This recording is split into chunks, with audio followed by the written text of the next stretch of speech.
Welcome to another episode of My Weird Prompts, an AI-generated podcast featuring the random prompts of Daniel Rosehill as answered by a revolving cast of friendly AI characters. Join us for deep dives into AI, technology, and whatever other random thing Daniel finds fascinating today.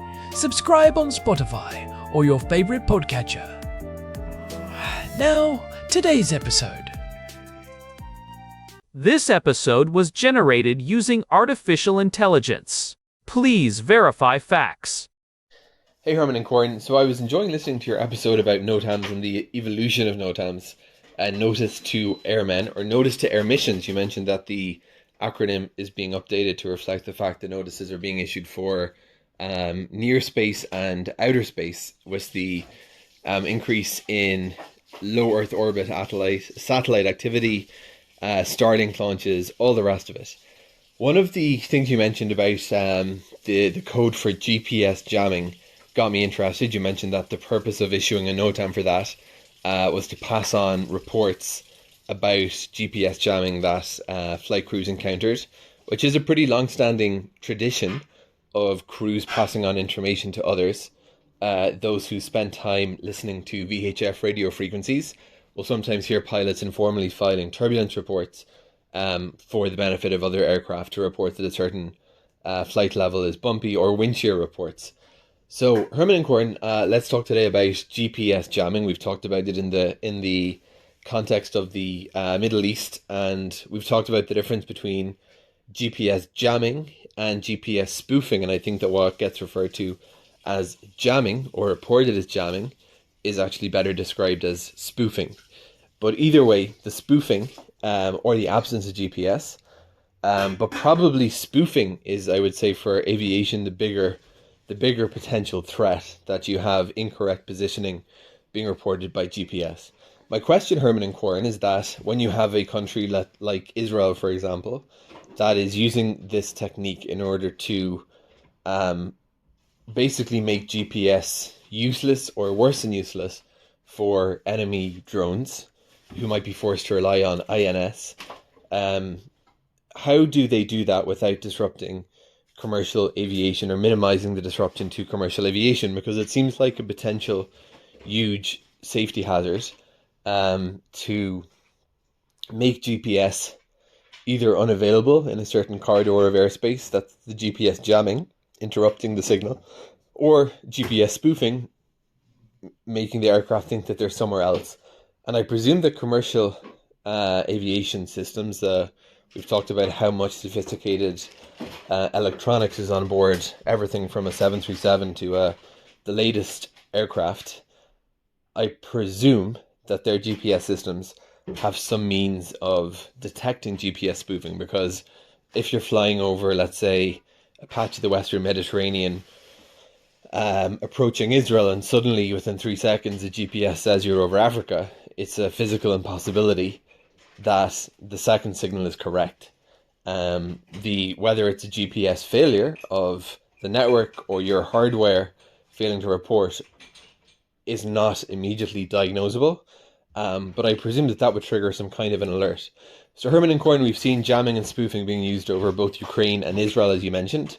How has that affected the operation of routine commercial aviation, and what steps do military take to try to ensure that their spoofing and jamming operations are not adversely impacting normal operations? Hey everyone, welcome back to My Weird Prompts. It is February 20th, 2026, and I'm your host, Corn. I am joined, as always, by my brother and our resident technical expert, Herman Poppleberry.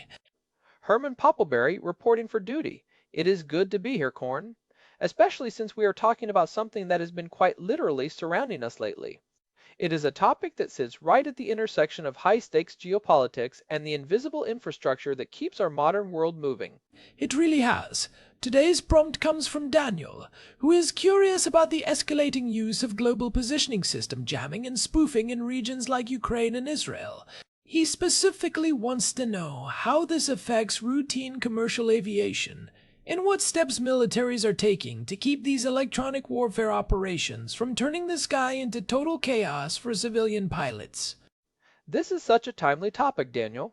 Living here in Jerusalem, we have been seeing the effects of this on our own phones and devices for over 2 years now. It has become a part of daily life. It is one thing when your food delivery app thinks you are in Beirut or Cairo while you are sitting in your living room, but it is a completely different level of complexity when a 300-ton aircraft carrying 300 people is trying to find a runway in low visibility. Exactly. And I think it is important to start by defining what we are actually talking about here, because jamming and spoofing are two very different animals, even though they both mess with your navigation. Herman, before we get into the aviation side of things, can you break down the technical distinction? Why is the global positioning system so vulnerable in the first place? Absolutely. To understand why it is easy to mess with, you have to understand how weak the signal is. Think of a global positioning system satellite as a 20-watt light bulb orbiting 12,000 miles above the Earth. By the time that signal reaches your phone or a plane's antenna, it is incredibly faint. It is actually quieter than the background cosmic noise of the universe. We only hear it because we know exactly what pattern to listen for. So it is like trying to hear a whisper in a crowded stadium. Exactly, and that leads us to jamming. Think of jamming as a loud, obnoxious noise. If you are trying to listen to that whisper and someone starts blasting a foghorn right next to you, you cannot hear the whisper anymore. That is jamming. A terrestrial transmitter sends out a high-power signal on the same frequency as the Global Positioning System satellites, primarily the L1 and L2 bands. Because the satellite signals are so weak, a relatively small jammer on the ground can drown them out for miles. When a receiver is jammed, it just says, "I have no signal." It is a denial of service. Right, so the pilot sees a big red X on the navigation display or a warning message saying Global Positioning System Primary Lost. It is annoying, and it increases the workload, but at least the pilot knows the system is down. They can transition to other methods. Exactly. Spoofing, however, is much more insidious. Spoofing is not a foghorn, it is a ventriloquist. The spoofer does not just drown out the signal, it sends out a fake signal that looks exactly like a real satellite signal, but it contains slightly different data. If the receiver accepts that fake signal, it will calculate a position that is completely wrong, but the receiver thinks it is perfectly fine. It does not show a warning. It just tells the flight computer, hey, we are 50 miles north of where we were a second ago. And that is where the real danger lies for commercial aviation. If the navigation system thinks the plane is in one place while it is actually in another, all sorts of automated safety systems start getting confused. We have seen a massive spike in this over the last 2 years, right? A massive spike. In 2024 and 2025, we saw the emergence of what researchers called the Baltic Jam. Thousands of flights over Poland, the Baltic states, and southern Sweden were experiencing persistent interference, likely originating from the Kaliningrad region. Some days, over 1,600 aircraft were reporting issues. And then, of course, there is the Middle East. For months now, if you fly into Ben Gurion Airport or even just walk around certain parts of Jerusalem, your phone might suddenly tell you that you are at Beirut International Airport in Lebanon. Which is hundreds of miles away. Now, for the listeners who might be confused, why would a military do this? It is a security measure, right? Precisely. Most modern drones, loitering munitions, and long-range precision missiles rely heavily on the global positioning system to find their targets. If you can make a drone think it is already at its target when it is actually still over the sea, or make it think it is flying at a safe altitude when it is actually about to hit a building, you can neutralize the threat without firing a missile of your own. It is a digital shield. But the problem is that global positioning system signals are not targeted. They are broadcast. Right. They are omnidirectional. So when the military turns on a spoofer to protect a city from an incoming drone swarm, every commercial airliner in the vicinity is also receiving that fake signal. The spoofer does not know the difference between a hostile suicide drone and a Lufthansa Airbus, a 321. So let us talk about the cockpit. Imagine you are a pilot on a Boeing 787 flying from London to Tel Aviv. You are over the Mediterranean, cruising at 35,000 feet. You are tired. You are 3 hours into the flight, and suddenly your navigation system gets spoofed. What actually happens on those screens? It can be very disorienting and, frankly, terrifying if you're not prepared. One of the biggest issues is the terrain avoidance system. Most modern planes have what is called an EGPWS, or Enhanced Ground Proximity Warning System. This system uses a massive internal database of the entire world's terrain, every mountain, every radio tower, every skyscraper, and compares it to the plane's current global positioning system coordinates. So, if the system thinks you are at 3,000 feet and there is a 4,000-foot mountain right in front of your spoofed coordinates, it starts screaming. Exactly. It does not matter if you are actually over the flat blue ocean. If the spoofer tells the plane it is currently over the Alps, the cockpit will fill with red lights and a synthetic voice shouting, "Terrain, terrain, pull up, pull up." Now, imagine you are a pilot in the clouds. You cannot see the ground. Your instruments are telling you that you are about to die. Your instinct is to pull back on the stick. But if you do that, you might climb into the path of another aircraft or stall the plane. And the opposite is even scarier, right? If you are actually flying toward a mountain, but the spoofer makes the plane think it is safely over the ocean, the warning system might stay silent. That is the nightmare scenario. This has led to a very controversial practice where pilots are having to literally turn off their terrain warning systems in certain known interference zones. In late 2024, the European Union Aviation Safety Agency, or EASA, actually had to issue a bulletin about this. They warned that pilots were experiencing multiple false pull-up warnings during approach. That sounds like a massive safety downgrade. You're basically flying blind in terms of automated terrain protection. How do they handle it? I mean, we're still flying. Planes are landing every day. What is the workaround? This is where we see the importance of what I call the navigation hierarchy. Before the global positioning system became the gold standard in the late 90s, pilots relied on terrestrial radio beacons. These are things like VOR, which stands for VHF omnidirectional range, and DME, or distance measuring equipment. These are physical towers on the ground that broadcast a radio signal. The plane's equipment measures the angle and the distance to that tower to triangulate its position. I remember you telling me that some of these systems were being phased out a few years ago because everyone thought the global positioning system was all we would ever need. It was seen as old, expensive tech. Yes, many countries, including the United States, were planning to decommission a huge chunk of their VOR networks to save on maintenance costs. They called it the minimum operational network. But the recent surge in electronic warfare has completely reversed that trend. The Federal Aviation Administration and Eurocontrol are now rushing to maintain and even upgrade these ground-based beacons. It is a backup system. It is less precise than the global positioning system. You might be off by a few hundred meters instead of a few centimeters, but it is much harder to jam or spoof over a large area because you have to be in the line of sight of the specific ground station. And then there is the inertial navigation system, right? The INS? Or I think on newer planes they call it the IRS, the inertial reference system.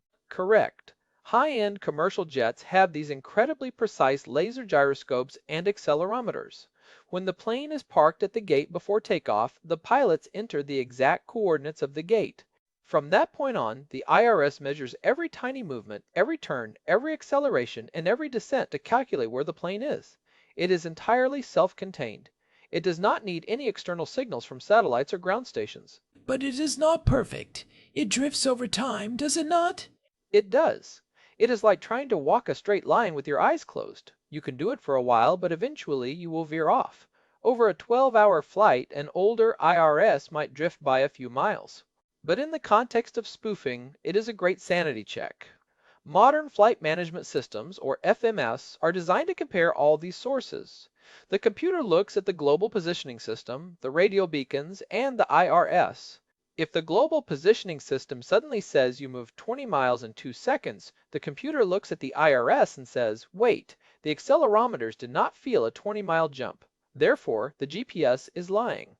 It then rejects the GPS data and reverts to what they call dead reckoning. That leads into the second part of Daniel's prompt. What are militaries doing to mitigate the impact on civilian flights? Surely they do not want to be responsible for a mid-air collision or a commercial plane wandering into a combat zone because its navigation was hijacked. It is a very delicate balancing act, and to be honest, it is not always successful. Militaries use several strategies. The first and most common is the use of NOTAMS, which stands for Notices to Air Missions. When a military is going to conduct electronic warfare testing or persistent jamming, they issue a formal notice telling pilots exactly where, when, and at what altitudes the interference will happen.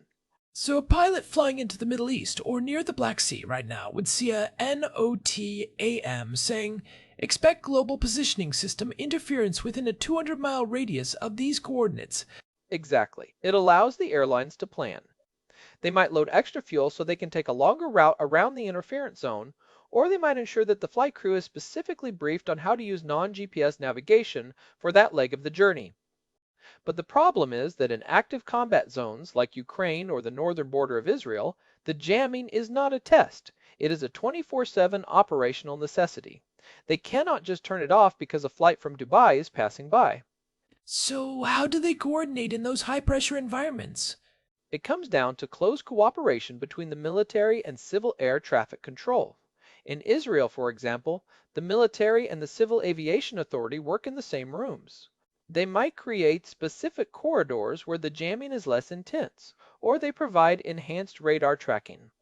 If the plane cannot navigate itself, the air traffic controller on the ground can see the plane on their primary radar, which does not rely on the plane's GPS, and they give the pilot verbal headings.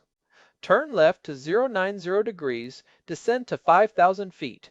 It is a return to a more manual, human-centric way of managing the sky. It sounds like it increases the workload for everyone involved. The pilots are busier, the controllers are talking more, and the margin for error gets smaller. It really does. And it is not just about the workload, it is about the equipment. Militaries are also trying to develop more localized jamming.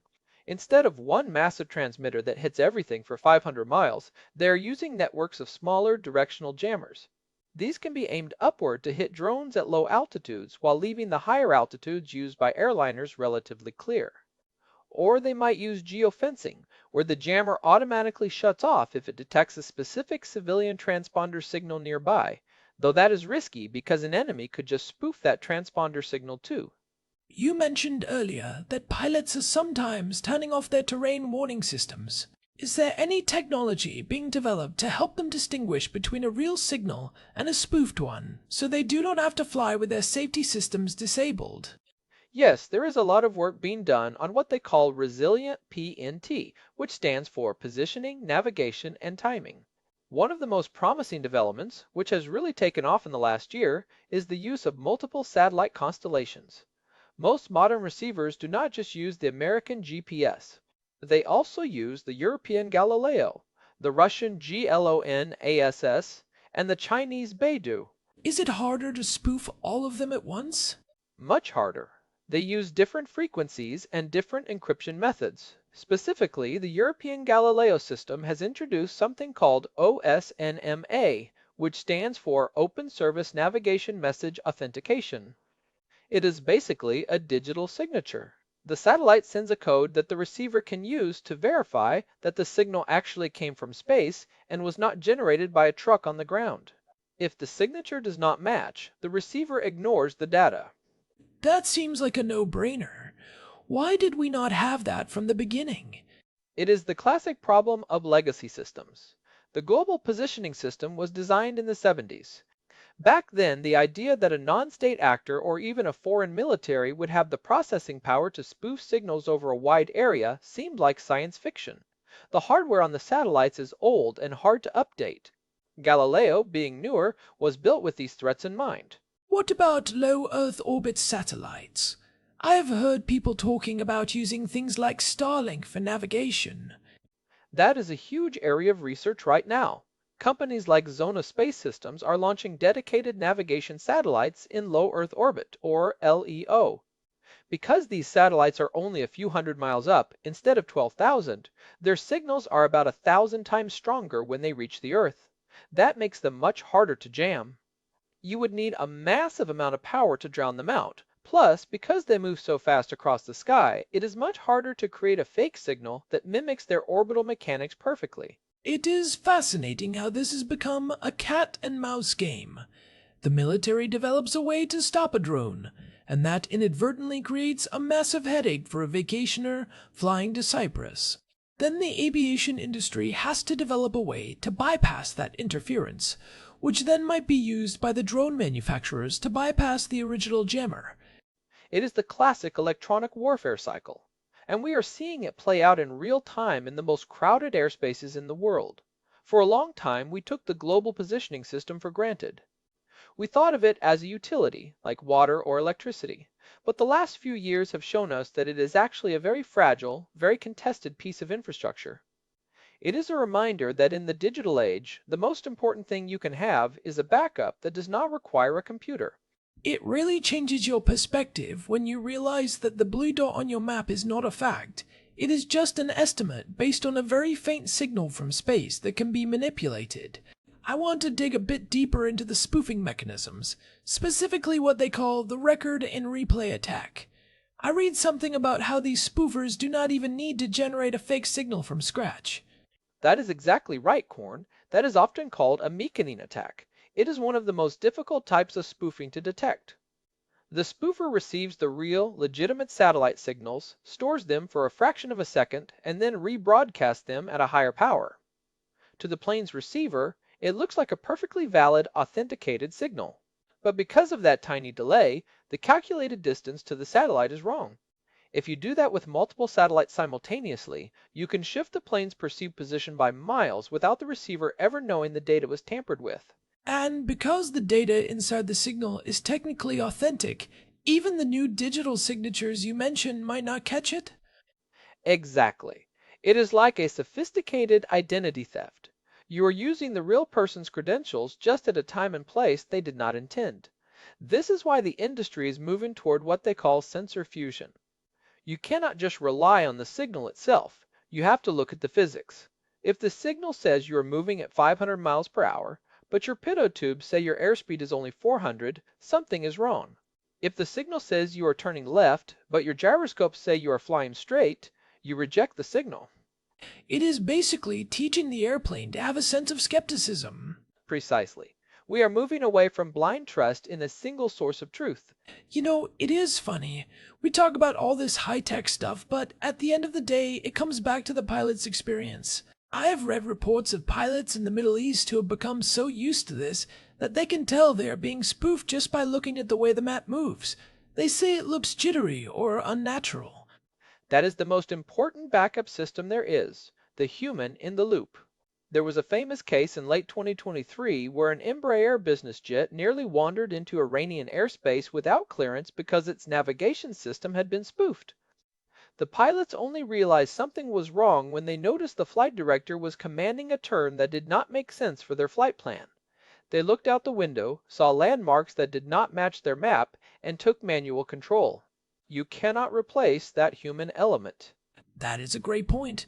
I think it is also worth mentioning the economic impact of this.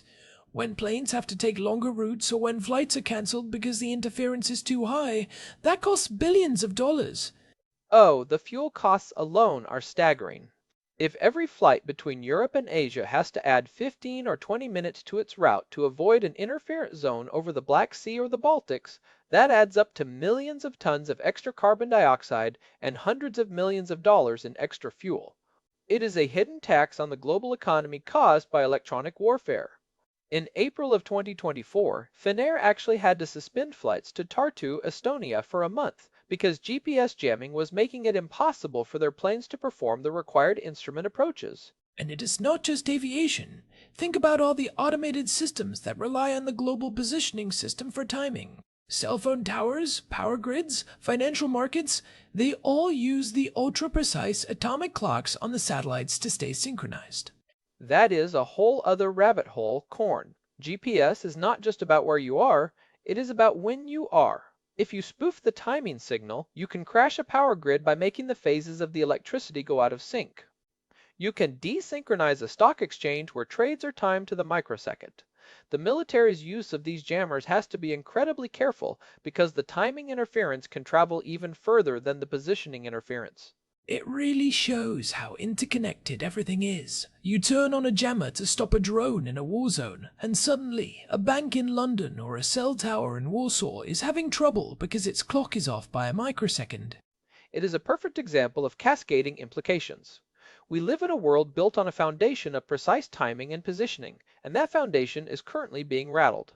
So, to summarize for Daniel, the effect on commercial aviation is a significant increase in workload, a return to older backup systems like radio beacons and inertial navigation, and a constant battle against false alarms from safety systems like the terrain warning. Militaries try to mitigate this through coordination, NOT AMS, and directional jamming, but in a hot war, civilian safety is often a secondary concern to the immediate tactical necessity of stopping an attack. That is a very fair assessment. It is a messy, complicated reality, and it is likely the new normal for the foreseeable future. We are entering an era of navigation warfare, where the sky is no longer a neutral space. Well, Herman, I think we have covered a lot of ground here, literally and figuratively. It is a bit unsettling to think about, but also fascinating to see how the aviation industry is adapting. It is a testament to how robust the system actually is that we are still flying safely, despite these challenges. It always does adapt. We build a better lock, they build a better pick, and then we build a better door. The pilots of 2026 are becoming some of the most electronically literate aviators in history. Exactly. Well, before we wrap up, I want to remind everyone that if you are enjoying these deep dives into the weird prompts Daniel and others send our way, we would really appreciate a review on Spotify or Apple Podcasts. It genuinely helps the show grow and reach more people who are curious about the hidden gears of the world. It really does, and we love hearing from you. You can find all our past episodes, all 708 of them now, on our website at myweirdprompts.com. We have an RSS feed there if you want to subscribe directly, and a contact form if you have thoughts on today's episode or a prompt of your own. You can also email us at show@myweirdprompts.com. We are available on all the major podcast platforms, so wherever you are listening right now, make sure to hit that follow button. Thanks for joining us today. It has been a pleasure as always. This has been My Weird Prompts. We will see you next time. Goodbye, everyone. Keep your eyes on the horizon and your sensors cross-checked. This episode was generated using Gemini Flash 3. Text-to-speech engine was Chatterbox. Thanks for listening to another episode of My Weird Prompts, an AI-generated podcast featuring Daniel Rosehill's AI prompts, as answered by a revolving cast of friendly AI characters including me, Cornelius the Sloth. Subscribe on Spotify or visit myweirdprompts.com.